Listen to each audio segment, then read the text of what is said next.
Hello students, welcome back to our channel study with PDSS. तो बच्चों, आज हम पढ़ेंगे क्लास 11th का biology, chapter number 16, digestion and absorption. तो चलिए, इस चैनल को लाइक शेयर सब्सक्राइब ज़रूर करिएगा। तो चलो शुरू करते हैं। Digestion and absorption. Food is one of the basic requirement of all living organisms. The major components of our food are carbohydrates, proteins and fats. Vitamins and minerals are also required in small quantities. कहने का मतलब है, जो हमारे food में major component है वो क्या क्या है? Carbohydrate, protein and fat. ये तीन चीज़ याद रखिए, कार्बोहाइड्रेट्स, प्रोटीन्स एंड फैट। ये आपके नीट और सीबीएसई बोर्ड में आ सकता है। अब दूसरा है vitamin and mineral are also required in small quantities. तो ये बात तो याद है कि कार्बोहाइड्रेट, प्रोटीन एंड फैट जो आपके फूड में होते हैं वो ज़्यादातर मिलते हैं, और जो आपके विटामिन एंड मिनरल्स है ये आपके स्मॉल क्वांटिटी में मिलते हैं। ठीक है? क्या? कार्बोहाइड्रेट्स, प्रोटीन्स एंड फैट्स तो आपके मिलते हैं लार्ज क्वांटिटी में, और विटामिन एंड मिनरल्स मिलते हैं आपकी स्मॉल क्वांटिटी में। अब आगे बढ़ते हैं। The water we take in plays an important role in metabolic processes and also prevents dehydration of the body. यानी वाटर क्या करता है? हमारी बॉडी को हाइड्रेट रखने में मदद करता है, यानी हमें कभी डिहाइड्रेशन होती ही नहीं है। डिहाइड्रेशन मतलब पानी, और डिहाइड्रेशन मतलब पानी की कमी। तो जो पानी होता है वो हमारी बॉडी को हाइड्रेट रखने में मदद करता है। Biomacromolecules in food can not be utilised by our body in their original form. They have to be broken down and converted into simple substances in digestive system. This process of conversion of complex food substances to simple absorbable form is called digestion. digestion में क्या होता है? ये मान लो आपका खाना है, ये आपका क्या है? फूड है। तो सबसे पहले ये फूड क्या होगा? आपका फूड हो जाएगा ब्रेक छोटे छोटे पीसेस में, फिर फर्दर और छोटे छोटे पीसेस में ब्रेक हो जाएगा, फिर फर्दर और छोटे छोटे पीसेस में ब्रेक हो जाएगा। देन ये आपका फूड किस में एब्जॉर्ब हो जाएगा? आपकी बॉडी में एब्जॉर्ब हो जाएगा। और इसी पूरे प्रोसेस को क्या कहते हैं? डाइजेशन। यानी सबसे पहले ये फूड है आपका, क्या ये आपका फूड है? इतना बड़ा फूड है, वो फूड पार्टिकल है। ये कन्वर्ट हो जाएगा छोटे छोटे फूड पार्टिकल्स में, फिर और कन्वर्ट होगा छोटे छोटे फूड पार्टिकल्स में, ऐसे ऐसे करके सबके हो जाएंगे। और फिर ये पूरे प्रोसेस को क्या कहेंगे? ये फिर बाद में क्या हो जाएगा? एब्जॉर्ब हो जाएगा आपकी बॉडी में। और पूरे प्रोसेस को क्या कहेंगे? डाइजेशन। तो इसी चैप्टर में पढ़ेंगे। अभी डाइजेशन होता कैसे, यानी जो ये फूड सब्सटेंस है ये टूटता कैसे है। इसके दो प्रोसेसेस हैं। क्या? पहला फिजिकल और दूसरा केमिकल। तो देखते हैं यहाँ पे। Digest system by mechanical and biochemical methods. जो डाइजेशन होता है वो दो तरीके से होता है, मैकेनिकल एंड बायोकेमिकल। मैकेनिकल कैसे? By teeth. टीथ क्या करेंगे? आपके फूड पार्टिकल को ब्रेक करेंगे छोटे छोटे पीसेस में, ज़्यादा नहीं। और दूसरा क्या है? बायोकेमिकल। बायोकेमिकल क्या होंगे? जैसे आपके एंजाइम्स हैं, एंजाइम्स आगे पढ़ेंगे चैप्टर में, वो आपके क्या करेंगे? और फूड को ब्रेक करेंगे। तो बस ये बात याद रखनी है। सबसे पहली बात क्या बात करें? Carbohydrate, protein. एक बार ओवरव्यू कर लेते हैं। कार्बोहाइड्रेट, प्रोटीन्स एंड फैट्स ज़्यादा क्वांटिटी में मिलते हैं। और दूसरा क्या है? Vitamin and mineral. पहला क्वेश्चन ये हो गया। दूसरा क्या है? वाटर डिहाइड्रेशन होने नहीं देता। फिर तीसरा क्या है? डाइजेशन क्या है? जो बड़ा बड़ा फूड पार्टिकल होता है उसको ब्रेक करते हैं स्मॉल पार्टिकल में, और ये हमारी बॉडी करती है कैसे? मैकेनिकल और बायोकेमिकल मेथड। ये बस ये चीज़ें ही बस इंपॉर्टेंट है इस पैराग्राफ में। इतना ही करिएगा, नीट और सीबीएसई में आपके क्वेश्चन हो जाएंगे। अब आगे बढ़ते हैं। Digestive system. डाइजेस्टिव सिस्टम क्या है? इसमें दो चीज़ें हैं, alimentary canal and associated glands. Alimentary canal क्या है? एलिमेंट्री कैनाल आपकी क्या है? देखिए, एलिमेंट्री कैनाल ये है, एलिमेंट्री कैनाल ये है, यहाँ एलिमेंट्री कैनाल ये यहाँ से फूड गया और यहाँ से करके यहाँ से निकल गया। इस पूरे को क्या कहते हैं? Alimentary canal. ठीक है? और दूसरा क्या है? Associated glands. ग्लैंड्स यहाँ पढ़ेंगे हम, ये रे ग्लैंड्स। ग्लैंड्स जैसे ही तो ये आपका हो गया ग्लैंड सिस्टम हो गया। आप लीवर पढ़ोगे, फिर सलाइवरी ग्लैंड्स पढ़ोगे और पेनक्रियास पढ़ोगे। तीन ग्लैंड्स पढ़ेंगे। तो करते हैं दोबारा एक बार। तो क्या क्या पढ़ोगे डाइजेस्ट सिस्टम में? Alimentary canal and associated glands. Alimentary canal में क्या होगा? फूड पास होगा। यानी अगर आपकी एलिमेंट्री कैनाल इधर से पास होकर इधर निकल गई तो फूड आपका एलिमेंट्री कैनाल में पास होगा। और एसोसिएटेड और ग्लैंड्स क्या करेंगे? ग्लैंड्स करेंगे आपके खाने में कुछ ना कुछ एंजाइम्स या कुछ ना कुछ सीक्रेट करेंगे। तो शुरुआत एलिमेंट्री कैनाल और एसोसिएटेड ग्लैंड पढ़ेंगे। तो सबसे पहले एलिमेंट्री कैनाल पढ़ेंगे आज, और एसोसिएटेड ग्लैंड्स कल या आगे के लेक्चर्स में पढ़ेंगे। Alimentary canal. Alimentary canal begins with an anterior opening mouth and it opens out posteriorly through the anus. The mouth leads to the buccal cavity और oral cavity. ओके इतना समझ आ गया? कहने का मतलब है आपका जो एलिमेंट्री कैनाल है कहाँ से शुरू होता है? माउथ से। कहाँ से शुरू होता है? माउथ से। इधर देखिए, ये जो रीजन है कहाँ से शुरू होता है? माउथ से। आपका जो एलिमेंट्री कैनाल है कहाँ से शुरू होता है? माउथ से। ठीक है? और कहाँ पे खत्म होता है? खत्म होता है जी आपका एनस पे। कहाँ खत्म होता है? एनस पे। ठीक है, समझ आ गया। अब आगे पढ़ते हैं। इन्होंने बोला है कि माउथ, माउथ के बाद क्या आएगा आपका, ओरल कैविटी। माउथ क्या है, एक ओपनिंग है समझ लो, और ओरल कैविटी क्या है, इसके अंदर का पार्ट। ठीक है, समझ लिया। आपका मुंह है, आपकी जो लिप्स हैं ये आपकी ओपनिंग है, और जो अंदर का माउथ है पूरा, जो आपका पूरा ओरल है, ओरल कैविटी है, उसे कहेंगे ओरल कैविटी, जो बकल कैविटी है। ठीक है, जिसके अंदर आप अपना फूड रख भी सकते हो, मेस्टिकेट करते हो। अब आगे चलते हैं। The mouth leads to the buccal cavity और ओरल कैविटी, पता है। The oral cavity has a number of teeth and a muscular tongue. आपको पता है ओरल कैविटी जो आपके मुंह है, मुंह के अंदर क्या क्या है, टीथ है और एक टंग है, दांत हैं और जीभ है। कैसी जीभ, muscular tongue. Each tooth is, अब देखिए बच्चों हम पढ़ेंगे टीथ के बारे में। Each tooth is embedded in a socket of a jaw bone, this type of dentition is called thecodont. Thecodont का मतलब क्या होता है, हम देखो आपके इस चैप्टर में क्या क्या पढ़ेंगे, थीकोडोंट पढ़ेंगे, डाफायोडोंट पढ़ेंगे, और क्या पढ़ेंगे यहाँ पे, ये टीथ की डेफिनेशंस हैं, कुछ कुछ अलग अलग टर्म्स हैं, और हेट्रोडोंट पढ़ेंगे। और क्या पढ़ेंगे, हेट्रोडोंट। तो चलिए सबसे पहले पढ़ते हैं थीकोडोंट क्या है। थीकोडोंट तब कहते हैं जब ये हमारा गम है, ये हमारा क्या है, ये हमारा मसूड़े हैं, ये हमारे गम हैं। ठीक है, और ये हमारे हैं तीत, ये हमारे क्या हैं, ये तीत हैं। इस टाइप की अरेंजमेंट को क्या कहते हैं, थीकोडोंट। कहने का मतलब है जो हमारे टीथ हैं, ये गम है हमारा गम, ठीक है, और टीथ इसके अंदर जुड़ा हुआ है, इसके अंदर, यानी जो ये हमारा सॉकेट है, इसके अंदर क्या है, टीथ है। ये जो ये क्या है, ये सॉकेट है, ये सॉकेट है, ठीक है, सॉकेट, और इसके अंदर टीथ है। जैसे हम देखते नहीं है पेन के अंदर बॉल, पेन की बॉल, चलो छोड़ो उसको, तो ये हमारा गम है, ये मसूड़े हैं हमारे। ठीक है, ये मसूड़े हैं जो मैं दिखा रहा हूँ अभी, और ये क्या है, ये हमारा टीथ है, ये क्या है, हमारा टीथ है, ये क्या है, टीथ। तो इसके अंदर ये एम्बेडेड होता है, इसलिए हम पूरे को क्या कहते हैं, थीकोडोंट। तो यही बोला है, थीकोडोंट क्या है, कि जो भी हमारा टूथ है वो सारा किस में एम्बेडेड है, सॉकेट ऑफ जॉ बोन। ये हमारा नीचे का जॉ है, ठीक है, ये हमारा नीचे का क्या है, जॉ है, और इसके अंदर क्या है, इसके अंदर टीथ हमारे लगे पड़े हैं। तो इस टाइप की डेंटिशन को क्या कहते हैं, थीकोडोंट। और ये किस में मिलती है, हम ह्यूमंस में मिलती है, किस में मिलती है, ह्यूमंस में मिलती है। ठीक है, अब आगे पढ़ते हैं डायफायोडोंट क्या होता है। Majority of mammals including human beings form two sets of teeth during their life as set of temporary milk or deciduous teeth replaced by a set of permanent or adult teeth। कहने का मतलब है जब आप छोटे होते हैं, जब आपकी एज 6 ईयर से कम होती है सॉरी, या 6 ईयर से कम होते हैं, तब आपके कैसे टीथ होते हैं, मिल्क टीथ। और जब आप बड़े हो जाते हैं तो वो मिल्क टीथ टूट जाएंगे, फिर नए टीथ निकलेंगे, उन्हें कहते हैं परमानेंट टीथ। ये कैसे होते हैं, टेम्परेरी टीथ, और ये कैसे होते हैं, परमानेंट टीथ। ठीक है, इन्हें क्या कहते हैं, मिल्क टीथ को और क्या कहते हैं, मिल्क टीथ को कहते हैं डेसिडियस टीथ, और परमानेंट टीथ को और क्या कहते हैं, एडल्ट टीथ। ठीक है, तो ये टू टाइप्स के टीथ आपकी पूरी लाइफ में निकलते हैं। जब आप 6 साल से कम होंगे तो आपके मिल्क टीथ निकलेंगे, 6 साल से ऊपर हो जाएंगे, टूट के परमानेंट टीथ आ जाएंगे। इस टाइप की डेंटिशन को क्या कहते हैं, डायफायोडोंट टाइप ऑफ डेंटिशन। ठीक है, डेंटिशन का मतलब ही क्या है, किस तरीके के आपके वो हैं टीथ का अरेंजमेंट, किस तरीके के टीथ हैं, शेप है, तो उसको डेंटिशन कहते हैं, डेंटिशन। ठीक है, समझ गए, टीथ की शेप, साइज या अरेंजमेंट डेंटिशन कहते हैं। तो थीकोडोंट का मतलब समझ आ गया, आपका जो ये जॉ है उसके अंदर कैसे आपके टीथ्स अरेंज्ड है, ये भी ह्यूमंस में मिलते हैं थीकोडोंट। और दूसरा क्या है कि आपके 6 ईयर से पहले मिल्क टीथ होते हैं और बाद में परमानेंट टीथ आ जाते हैं। ये सेट ऑफ अरेंजमेंट को क्या कहते हैं, डायफाइडोंट, थीकोडोंट, डायफाइडोंट। अब आगे बढ़ते हैं, एन एडल्ट आगे बढ़ते हैं। ठीक है, तो परमानेंट, ये तो समझ आ गया डायफाइडोंट टाइप ऑफ डेंटिशन। अब इसमें कितने टीथ होते हैं, डायफायोडोंट टाइप ऑफ डेंटिशन में कितने टीथ होते हैं, कितने टीथ होते हैं, 32।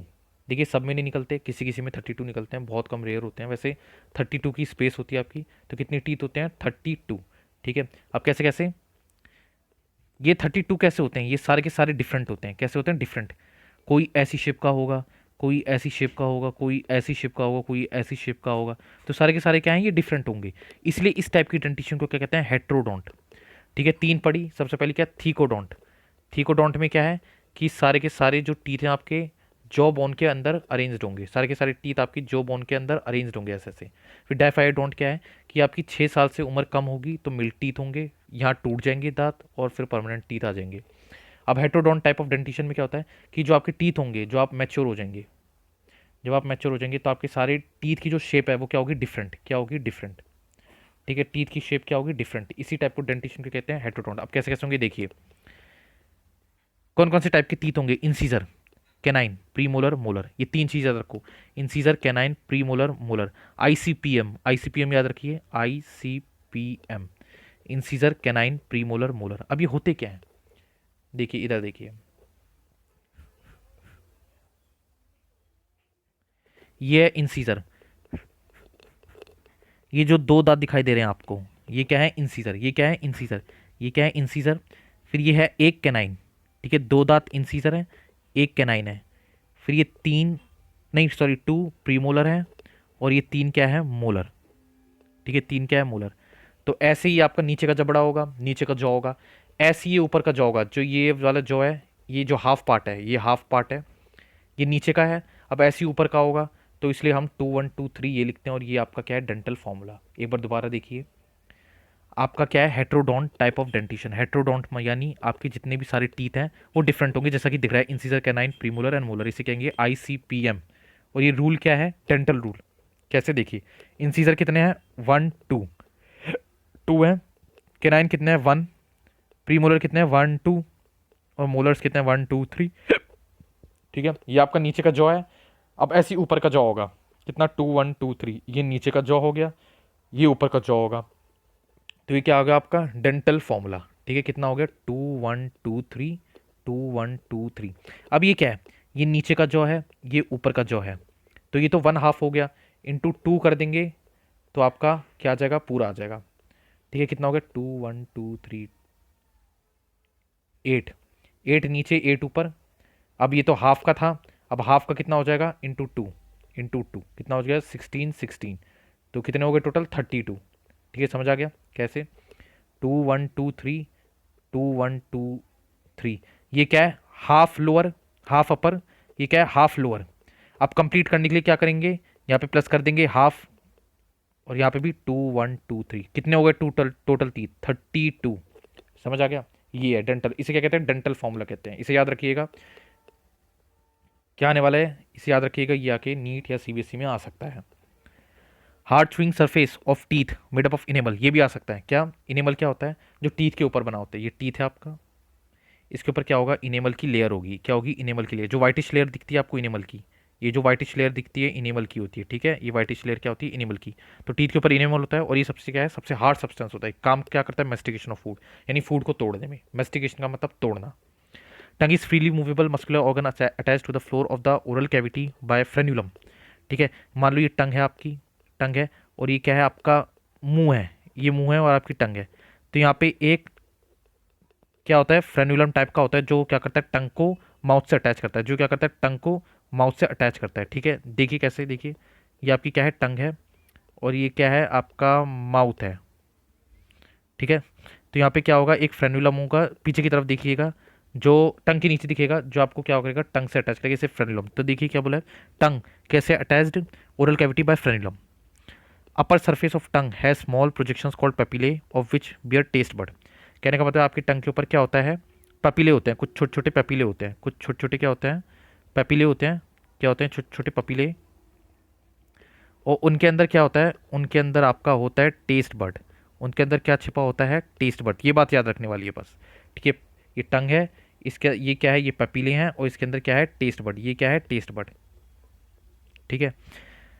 तो एक बार इस पूरे पैराग्राफ का ओवरव्यू कर लेते हैं, क्या क्या है इसमें। क्या क्या है, सबसे पहली बात, माउथ से शुरू होता है, आपका जो एलिमेंट्री कैनाल होता है वो माउथ से शुरू होता है, इनस पे खत्म होता है। फिर दूसरा क्या है कि थीकोडोंट डायफायोडोंट। थीकोडोंट क्या होता है, आपकी जो टीथ हैं वो सारे जबड़े में फिक्स हैं, उसे कहते हैं थीकोडोंट। और जबड़े की बोन में, या कह दो कि जॉ में फिक्स्ड है। और डायफायोडोंट यानी ह्यूमन लाइफ में टू टाइप्स के, टू मतलब दो फेजेस आते हैं, टू फेज आते हैं।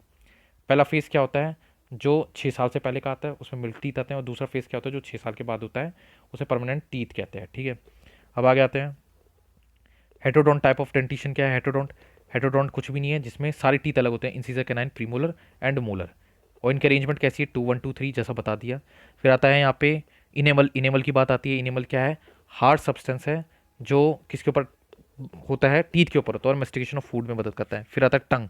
टंग कैसी है, फ्रीली ऑर्गन है, और कैसे अटैच्ड है, फ्रेन्यूलम से अटैच्ड है।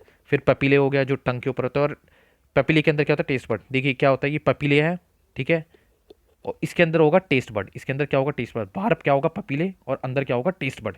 ये बात याद रखना, ठीक है? अक्सर उल्टा कर देते हैं। अब आते हैं ओरल कैविटी।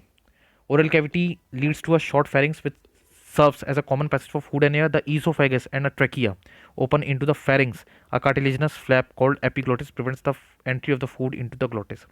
सही सी बात है, देखिए डायग्राम से समझिएगा, बायो डायग्राम से समझी जाती है। माउथ की बात हो गई थी, ओरल कैविटी की बात हो गई थी। अब भैया ये तो हो गया माउथ, ये हो गया ओरल कैविटी। अब फूड कहाँ जाएगा? इस रीजन में। ये की रीजन क्या है? इसे कहते हैं फेरिंग्स। इतना बड़ा नहीं है, थोड़ा गलत दिखा दिया। ये रीजन क्या है? ये फेरिंग्स है, ठीक है? ये क्या है? फेरिंग्स। ये हो गया माउथ, ये हो गया ओरल कैविटी, ये रीजन हो गया फेरिंग्स, ठीक है? अब ये फेरिंग्स किसका बना हुआ है? फेरिंग्स दो चीज़ों का बना हुआ है, फूड पाइप और विंड पाइप। फूड पाइप भाई क्या करती है? अब बोला फूड पाइप क्या करती है और विंड पाइप क्या करती है। फूड पाइप में क्या होता है? खाना पास हो जाता है नीचे, ठीक है? और विंड पाइप में क्या होता है? हवा चली जाती है। किसके किस में? लंग्स में। देखिए दोबारा, फूड पाइप में खाना नीचे जाता है और विंड पाइप में लंग्स जाता है। अब मान लीजिए आप कहेंगे खाना इधर आया, खाना इधर भी तो जा सकता है। नहीं जाता, क्यों? क्योंकि यहाँ पे एक फ्लैप लगा होता है। फ्लैप मतलब एक बैरियर, एक गेट लगा होता है, उसे कहते हैं क्या? एपीग्लोटिस। क्या कहते हैं? एपीग्लोटिस। क्या कहते हैं उसको बच्चों? एपीग्लोटिस कहते हैं। यानी जो फूड आएगा वो सीधा सीधा सीधा सीधा फूड पाइप में चला जाएगा। जो फूड आएगा सीधा सीधा सीधा सीधा फूड पाइप में चला जाएगा, वो यहाँ आ ही नहीं पाएगा, ठीक है? इसलिए ये इसे क्या कहते हैं? एपीग्लोटिस। और इस ओपनिंग को क्या कहते हैं? ग्लोटिस। देखिए एक बार दोबारा देख लीजिए क्या कहना चाहते हैं ये।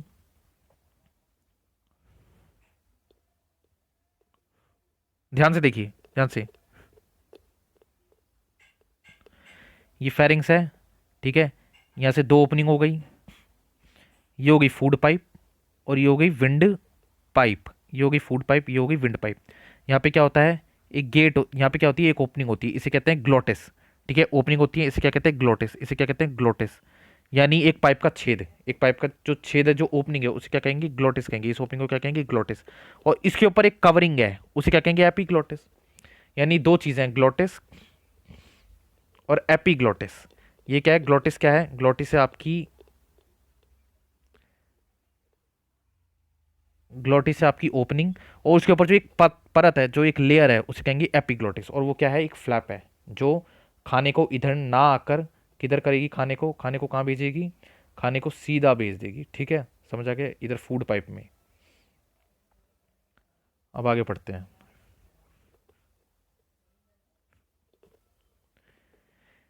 Esophagus and a trachea windpipe open into the pharynx. A cartilaginous flap called epiglottis prevents entry of the food into the glottis, opening of the windpipe during swallowing and the समझ आ गया इतना? यही समझाया कि जो विंड पाइप होती है वो क्या करती है? उसमें हवा जाती है, उसमें ये क्या है? Wind pipe. यही बोला इन्होंने।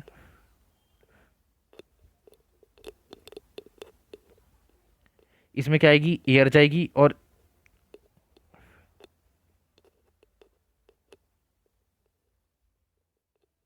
इसमें क्या जाएगी? इसमें एयर जाएगी और इसमें जाएगी फूड। और ये क्या है? फूड पाइप, इसमें है विंड पाइप। अब आगे बढ़ते हैं। Esophagus is a thin, long tube which extends posteriorly, passing through the neck, thorax, and diaphragm, and leads to a J-shaped bag-like structure called the stomach. अब क्या है? हमने क्या क्या चीज़ें पढ़ ली, ध्यान से देखिएगा। सबसे पहले कहाँ से शुरू किया? ये चीज़ पढ़ ली, mouth and oral cavity. Pharynx भी पढ़ लिया। फेरिंग कितना है? माउथ ये रहा, ओरल कैविटी ये रही, फेरिंग्स ये रहा। अब फूड पाइप भी पढ़ ली। फूड पाइप क्या है? ईसोफेगस है। अब क्या होगा बच्चों? अब पढ़ेंगे स्टमक। क्या पढ़ेंगे? स्टमक।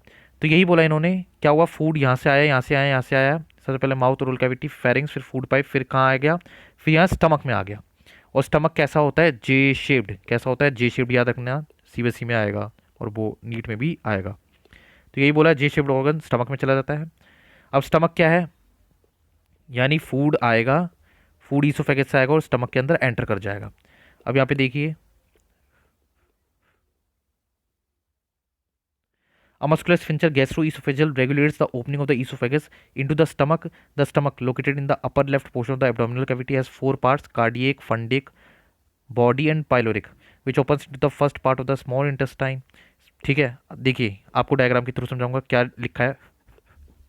फूड यहाँ से आएगा,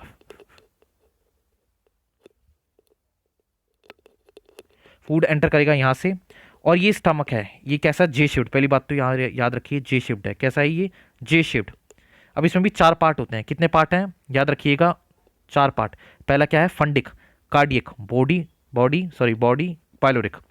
फंडिक कैसा है, जो सबसे ऊपर है, जो ये वाला पार्ट है फंडिक, ठीक है। कार्डियक कैसा है, जिसमें ईसोफेगस ओपन होगी, जिसमें क्या होगी, ईसोफेगस है ना जो आपकी फूड पाइप, वो ओपन होगी। बॉडी क्या है, ये मेजर पार्ट जिसमें फूड आपका स्टोर होगा, जिसमें फूड आपका स्टोर होगा। और पाइलोरिक रीजन क्या है, ये वाला। पाइलोरिक रीजन क्या है, ये वाला। तो दोबारा देखिएगा, फंडिक क्या है, ये वाला। कार्डियक क्या है, ये वाला। ठीक है, पाइलोरिक क्या है, ये वाला। वो सॉरी, बॉडी क्या है, ये वाला। और पाइलोरिक पाइलोरिक क्या है, ये वाला। फंडिक क्या है, सबसे ऊपर वाला पोर्शन। कार्डियक क्या है, जिसमें ईसोफेगस ओपन होगी। बॉडी क्या है, मेन पार्ट बॉडी, जिसमें फूड आपका स्टोर होगा। पाइलोरिक क्या है, ये वाला। पाइलोरिक रीजन क्या, ठीक है। एक बात और बोलिए, जैसे पढ़ा था एपिग्लोटिस। एपिग्लोटिस क्या था, एक कवरिंग थी जो किसके ऊपर थी, होती थी, याद रखिए, विंड पाइप के ऊपर, ताकि फूड एंटर ना कर जाए, ताकि फूड एंटर ना कर जाए, इसलिए एपिग्लोटिस थी, ताकि फूड अंदर एंटर ना कर जाए विंड पाइप में। ऐसी ओपनिंग कहाँ मिलेगी आपको, ऐसी मिलेगी यहाँ पे। यहाँ पे कैसी मिलेगी ओपनिंग आपको, देखिए, ताकि फूड एंटर ना हो जाए, तो ऐसी आपको क्या मिलेगा, आप एक स्फिंचर मिलेगा, एक गेट मिलेगा, उसे कहेंगे ईसोफेजियल स्फिंचर। क्या पढ़ेंगे, गैस्ट्रो ईसोफेजियल स्फिंचर, ठीक है, जीईएस। ठीक है, जीईएस क्या पढ़ेंगे, गैस्ट्रो ईसोफेजियल स्फिंचर। यानी गैस्ट्रो मतलब ये, गैस्ट्रो मतलब स्टमक, गैस्ट्रिक कहते हैं, गैस्ट्रो मतलब स्टमक, और ईसोफेगस ये, और स्फिंचर क्या है, जो इसको बंद करके रखेगा। यानी फूड आ तो जाएगा, फिर वो बैक फ्लो नहीं करेगा। ये स्फिंचर का फंक्शन क्या होता है, अगर मान लो फूड एक बार यहाँ आ गया, तो यहाँ से फूड दोबारा पीछे की तरफ नहीं होगा, रीगर्जिटेट नहीं होगा, यानी पीछे की तरफ नहीं आएगा। वो बात अलग है, जब आपको उल्टी होती है तो उसमें ये स्फिंचर ओपन हो जाता है और फूड आपका बाहर आ जाता है, तो ये नहीं होगा। अब आते हैं यहाँ पे, पाइलोरिक रीजन हो गया। Small intestine.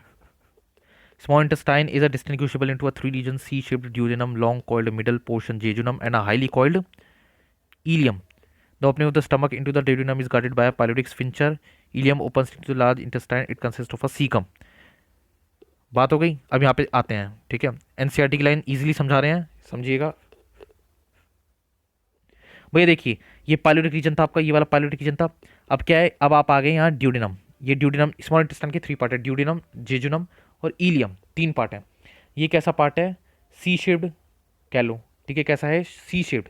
कैसा है ये पार्ट, सी शेप्ड आपका, देखिए लिखा भी होगा यहाँ पे, सी शेप्ड, ये रहा, ठीक है। तो ये पार्ट कैसा है आपका, सी शेप्ड है। पहली बात है, स्मॉल इंटेस्टाइन के कितने पार्ट है, 3 पार्ट्स हैं। पहला कैसा है, सी शेप्ड ड्यूडेनम, फिर ये क्या है, जेजुनम इलियम। ड्यूडेनम कैसा है, सी शेप्ड, ये तो पता लग गया। अब जेजुनम कैसा है, जेजुनम कैसा है, हाईली कॉइल्ड। हाईली कॉइल्ड मतलब ऐसे ऐसे ऐसे, हाईली कॉइल्ड मतलब ऐसे ऐसे ऐसे ऐसे, बहुत कॉइल्ड, हाईली कॉइल्ड। और इलियम कैसा है, इलियम कैसा है आपका, जो ज़्यादा एब्जॉर्ब करने वाला है वो होगा इलियम। तो 3 पार्ट हैं, ड्यूडेनम, जेजुनम, इलियम। अब देखिए, ये क्या है आपका पाइलोरिक रीजन, और ये क्या है ड्यूडेनम। इसके बीच में भी एक स्फिंक्टर होगा, जैसे यहाँ पे था गैस्ट्रो ईसोफेजियल स्फिंक्टर, जो फूड यहाँ पे आ गया उसको पीछे नहीं जाने देगा। वैसे ही एक क्या है यहाँ पे, एक और भी है, एक क्या है, एक और, ये क्या है, ये कौन सा रीजन है, ये पाइलोरिक स्फिंक्टर है। इसे क्या कहेंगे, ये गेट है। देखिए स्फिंक्टर क्या है, एक तरीके से आप गेट मान लीजिए। ये क्या है, पाइलोरिक स्फिंक्टर है, यानी फूड यहाँ तो चला जाएगा, आगे चला जाएगा, लेकिन पीछे नहीं आएगा। अब जैसे आप पॉटी करते हो, आप तो बोलोगे कि पॉटी हमारे स्टमक तक भी आ जाएगी, नहीं आ सकती। क्यों नहीं आ सकती, क्योंकि हमारी बॉडी में बहुत तरह तरीके के, अलग अलग तरीके के डिफरेंट डिफरेंट स्फिंक्चर्स हमारी बॉडी में प्रेजेंट होते हैं एलिमेंट्री कैनाल में। जैसे 1 ये रहा, सेकंड ये पढ़ लिया, आगे और पढ़ लेंगे। तो ये स्फिंक्चर क्या है, ये क्या है, गैस्ट्रोइसोफेजियल स्फिंक्चर ये, और ये क्या है, पाइलोरिक स्फिंक्चर। तो ये इस तरफ होता है। अब देखिएगा आप, ये क्या हो गया, ये क्या हो गया, ड्यूडेनम, ड्यूडेनम, ये जेजुनम, इलियम। अब क्या होगा, इलियम, इलियम कहाँ ओपन होगा, देखिए इधर, इलियम अब कहाँ होगा ओपन, इलियम होगा आपका ओपन सीकम में। ये क्या है, सीकम। अब आगे पढ़ते हैं, ये लार्ज इंटेस्टाइन के पार्ट है, ठीक है। तो स्टमक, स्मॉल इंटेस्टाइन, अब लार्ज इंटेस्टाइन पढ़ते हैं, फिर ये आपका हो जाएगा ओवर।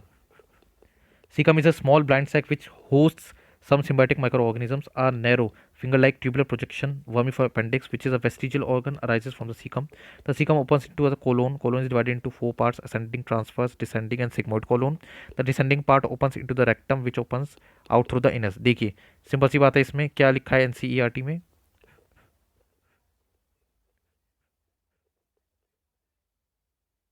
ध्यान से देखिए, ध्यान से।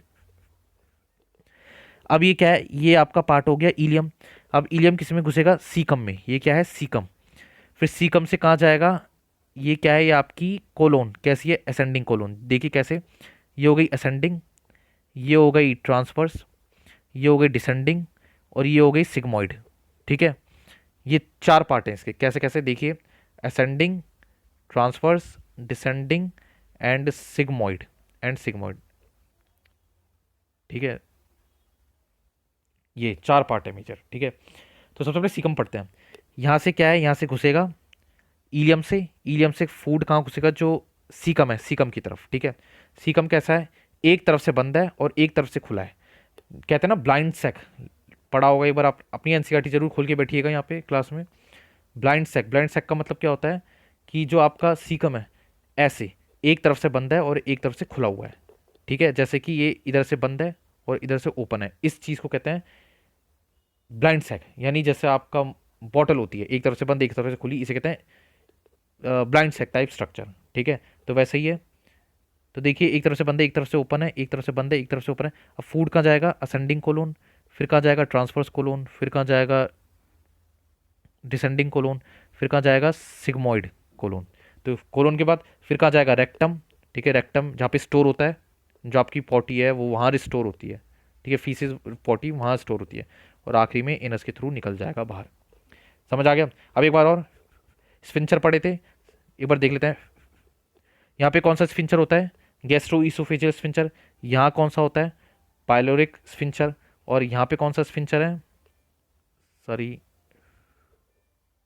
यहाँ पे कौन सा स्फिंक्टर है, यहाँ पे देख लीजिए। यहाँ पे क्या है, गैस्ट्रो ईसोफेजियल स्फिंक्टर। यहाँ क्या है, पाइलोरिक स्फिंक्टर।